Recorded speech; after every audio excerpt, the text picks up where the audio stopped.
নমস্কার বন্ধুরা, আশা করি আপনারা ভালো আছেন। আমিও ভালো আছি। দেখুন আমাদের দিদন রুটি বানাচ্ছে, সুন্দর খাবার। হ্যাঁ দাদারা দিদিরা দেখুন, আমার নাতির জন্য নাতিনের জন্য রুটি বানাচ্ছি, দেখতে থাকেন। তো একটা বেলছি, একটা নামাচ্ছি, দিচ্ছি।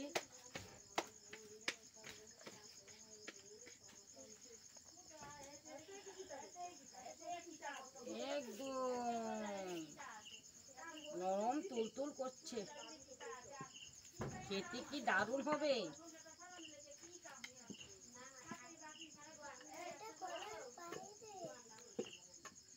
আরে আমরা তো লাঠি চুলা গো দিদিরা।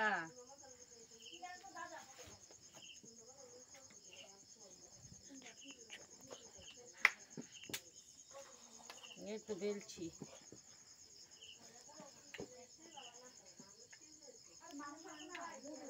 দেখুন বন্ধুরা, দেখতে থাকুন কিভাবে বানাচ্ছে।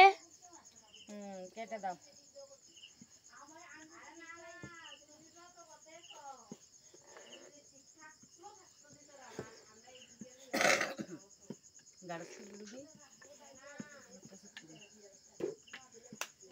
বন্ধ করে দে।